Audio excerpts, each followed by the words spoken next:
Today we're going to continue rectangles.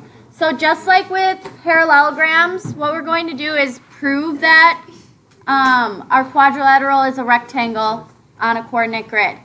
Okay, just kind of like the same process as we did with parallelograms, but this time there's a little bit extra you have to look for to make it a rectangle. Okay, so proving parallelograms are rectangles. If the diagonals, we're paying attention now, please. If the diagonals of a parallelogram are congruent, then the parallelogram is a rectangle. Okay, so we have to look at the diagonals and their lengths to see if it is a rectangle. Quiet, please.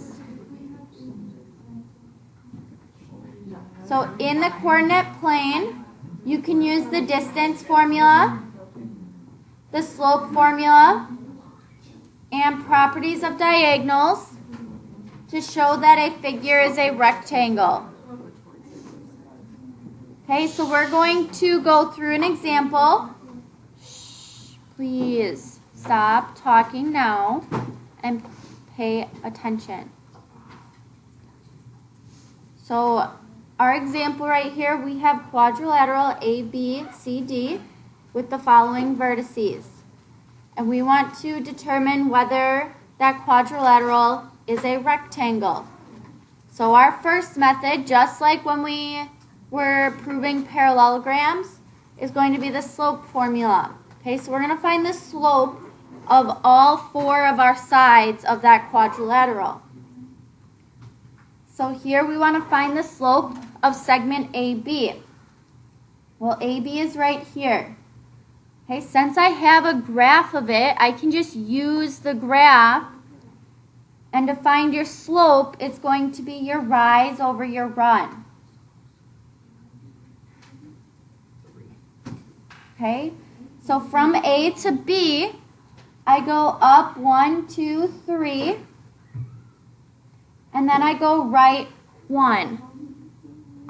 Okay, so I rose 3, and my run was 1. Okay, so that's the slope of AB. Okay, we'll go across here. We want to look at the slope of AD then.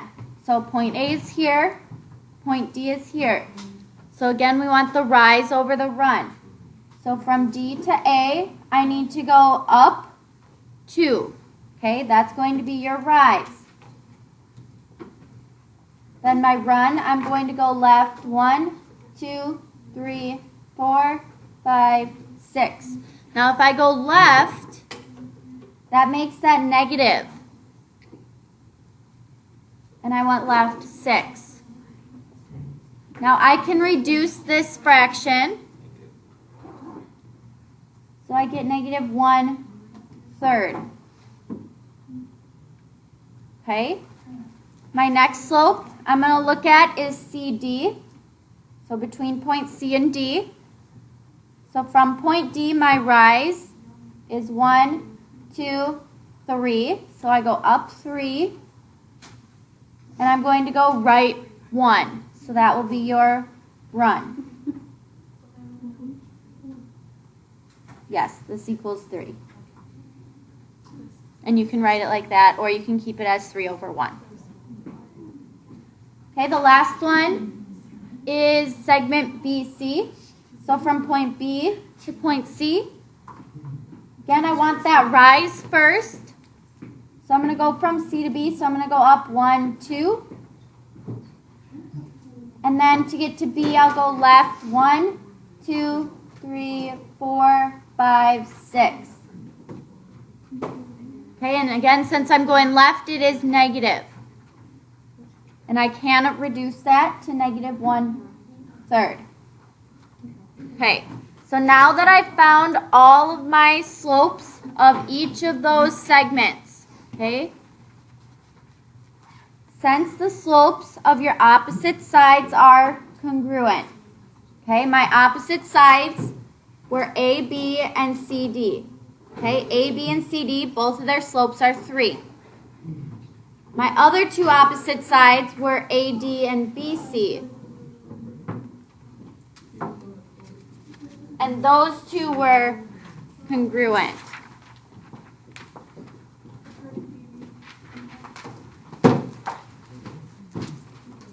Okay, so those two slopes were congruent as well at -1/3. So since your slopes are congruent, your opposite sides are going to be parallel. Okay, so if you have the same slope to opposite sides, those lines are parallel to each other. Meaning ABCD is a parallelogram.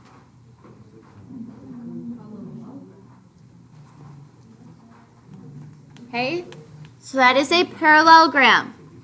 Now, that's what I need to prove first. So it has to be a parallelogram in order for it to be a rectangle. Now I have to go a little bit further to prove that it's a rectangle. So since your slopes of consecutive sides are opposite reciprocals, I know you don't have a lot of space there.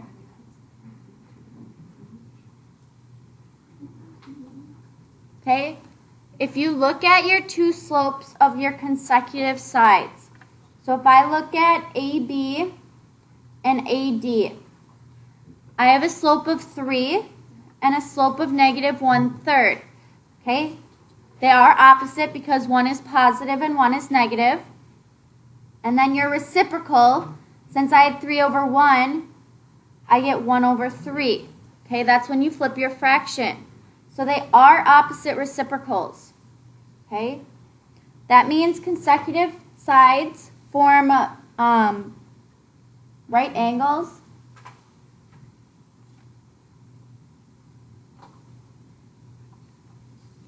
Okay, so if your consecutive sides form right angles, that means all of those angles within that figure have to be 90 degrees. So those two sides are perpendicular. That means ABCD would have to be a rectangle. Okay, so when you're proving that this is a rectangle, you do need to write this out. Okay, so you want to write this out when I ask you to say if this is a rectangle or not. Okay, and if you're using the slope, you'll first have to say, okay, well, my opposite side slopes are congruent, so it's a parallelogram. Okay, so first prove it's a parallelogram, and then you can look at your slopes of your consecutive sides. So since those slopes are opposite reciprocals, they're perpendicular, so they're forming those right angles. And then I can say that would be a rectangle because all of your angles have to be right angles then. Does that kind of make sense? Okay, so that's our first method using slope. Our second method is using the distance formula. Okay, so just like when we were proving parallelograms, we also use the distance formula. So that's what we're going to do here. Okay, so method 2 is distance formula. Again, that's the square root of x sub 2 minus x sub 1 squared plus y sub 2 minus y sub 1 squared. Okay, this is your distance formula. Now, I already did AB for you. Okay, so I plugged in those numbers and I got the square root of 10. So next, what I want to do is find CD. Okay, so if I look up here, we had AB, its opposite side is CD. That's why I want to find CD next. Our coordinate points were back up here at the top. So I have points C and D right here. I'm going to write those down here. So we have 4, 1 for C, and 3, -2 for D. Again, when we're using that distance formula, it does sometimes help to label those points. Okay, so I have x sub 1 and y sub 1, and x sub 2 and y sub 2. Okay, that way I can just plug it into that formula. Okay, so I have the square root. We're going to take x sub 2 first. So we have 3 minus x sub 1 is 4. That quantity is squared. Plus y sub 2 is negative 2 minus y sub 1 is 1. And that quantity is squared.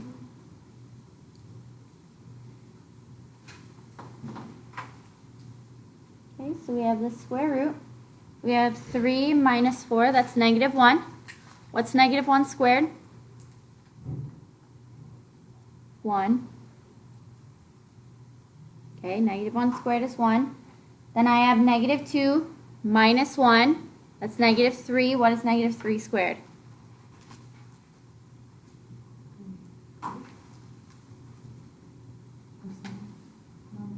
9.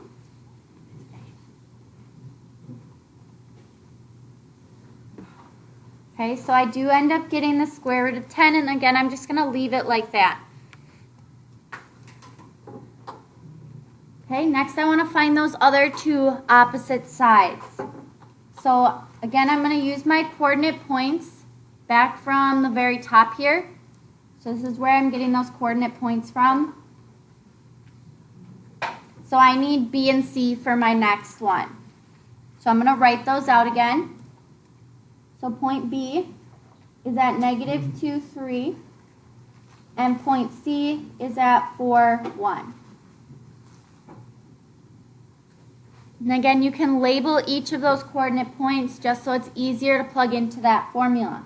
So we have x sub 1 and y sub 1, and x sub 2 and y sub 2. So we're plugging those into this distance formula here. Okay, x sub 2 is 4 minus x sub 1 is negative 2. That quantity is squared. Plus y sub 2 is 1 minus y sub 1 is 3. That quantity is squared. Okay, so I have 4 minus a negative 2. That's 6. And 1 minus 3 is negative 2. Okay, 6 squared is 36. Plus negative 2 squared is 4.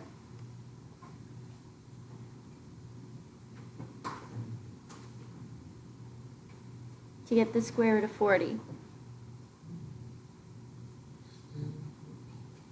Okay, and again, I'm going to leave it underneath that square root symbol because all I really need to do is compare these numbers. My last side is AD. Again, using those coordinates from the top. Point A, I'm going to write them over here. Point A is at negative 3, 0.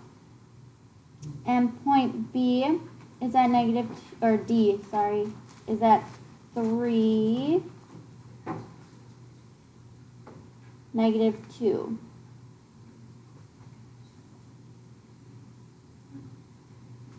Okay, so we have point A and point D. Now again, labeling my points, I have x sub 1, y sub 1, and x sub 2 and y sub 2. Is that negative 3? No, it's a positive 3.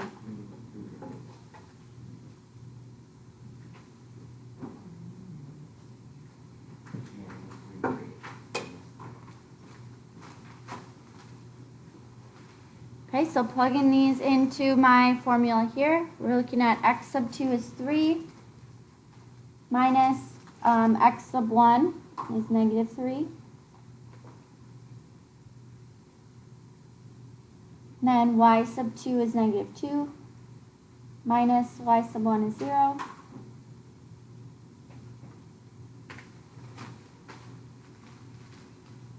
Okay, 3 minus negative 3 is positive 6. And then I have this negative 2 squared.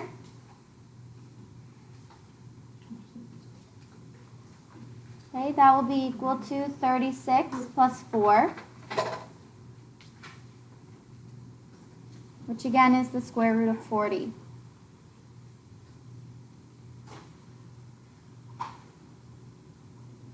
Okay, so next, after I use this distance formula to find all of the side lengths, I want to compare opposite sides.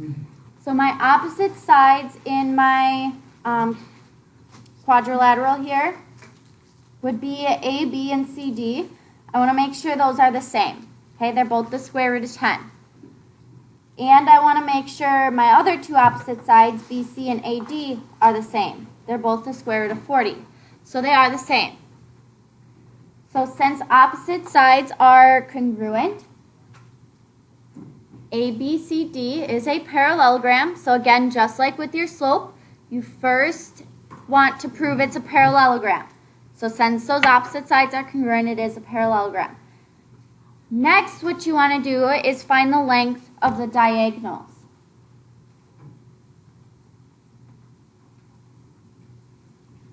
Okay, so all that did was prove it's a parallelogram, but we still need to prove that it's a rectangle.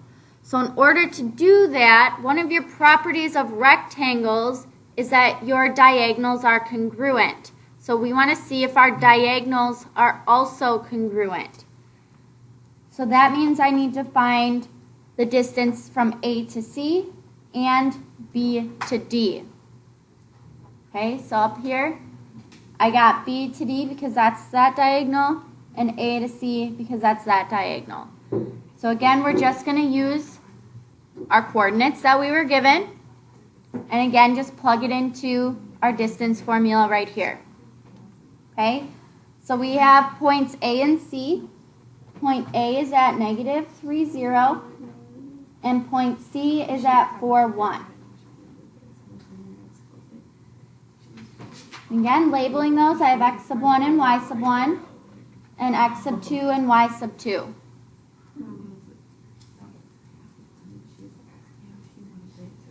Okay, so we have the square root. X sub 2 is 4, minus x sub 1 is negative 3, plus y sub 2 is 1, minus y sub 1 is 0.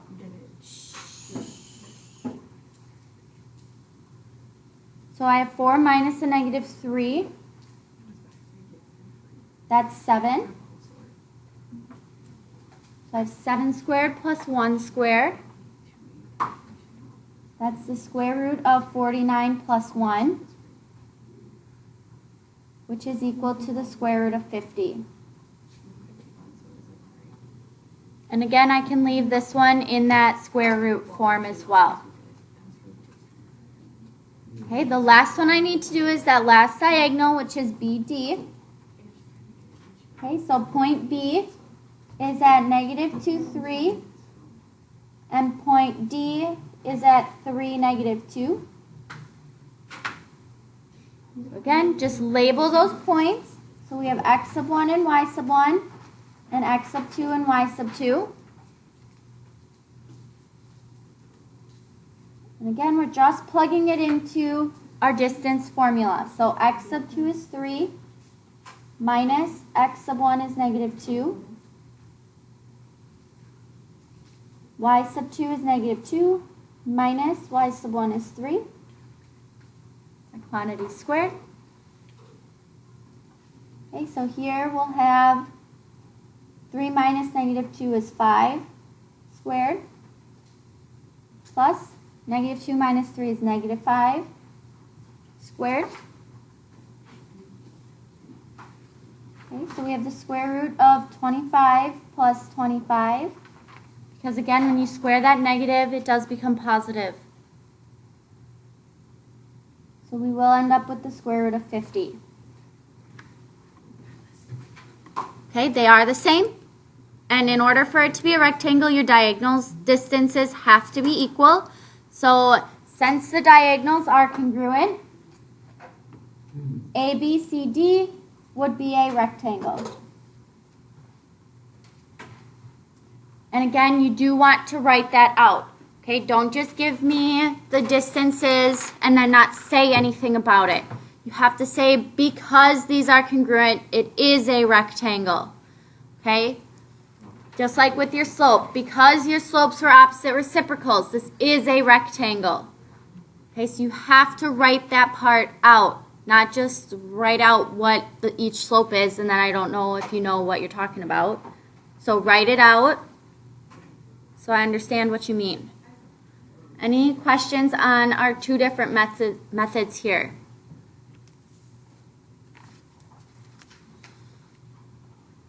Okay, then we have one question on the back. Okay, so I want you guys to talk about this with the people sitting next to you. So why are all rectangles parallelograms, but not all parallelograms are rectangles?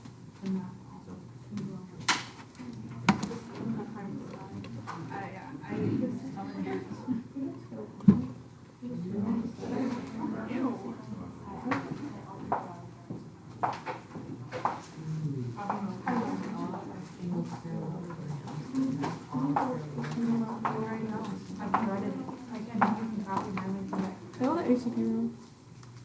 Because she's leaving at 10:30. Which might be permission.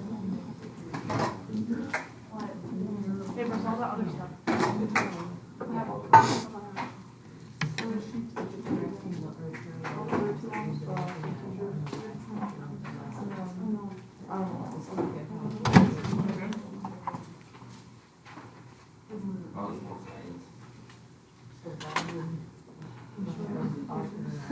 She's gonna have to wear scrubs too. But she's gonna go for temper.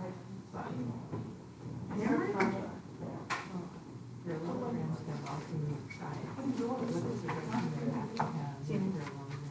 I have to be a nurse practitioner after I graduate for 2 years. And then I go to an ultrasound tech before at a point. So I have basically 6 more years left of school.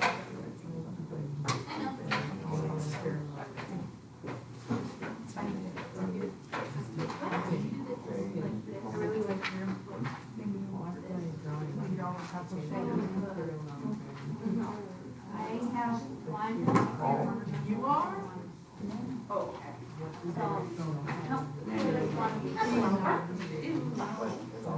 And then if I have a question like that on your test, I'll let you choose either or. As long as you know one of the methods, you should be. Why not both? It's a lot less work. You should look at that computer page. And what's the result? I feel like it looks a lot better. Oh, that's not even a straight line. Okay, see, look at this one. I look good. It looks better. I don't like that. I do.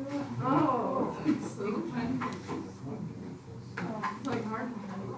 Look at all the stickers I put on mine. I've red, white, and lit on it.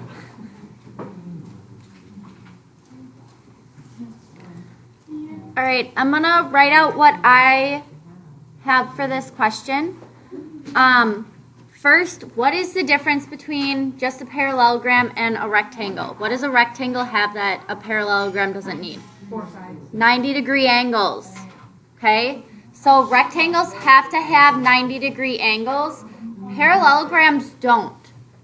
Okay, so that's why a rectangle is going to be a parallelogram, because your opposite sides have to be parallel in a rectangle. So all rectangles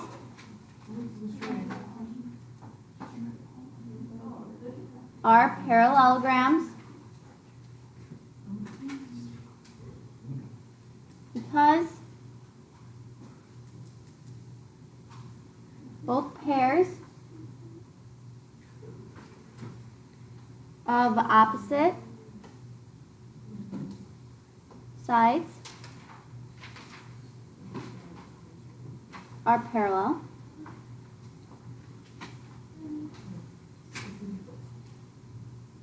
Okay, parallelograms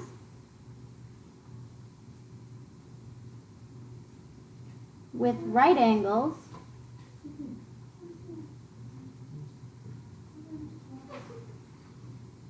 are rectangles.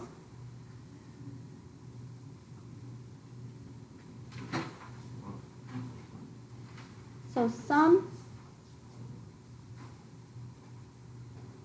Parallelograms are rectangles.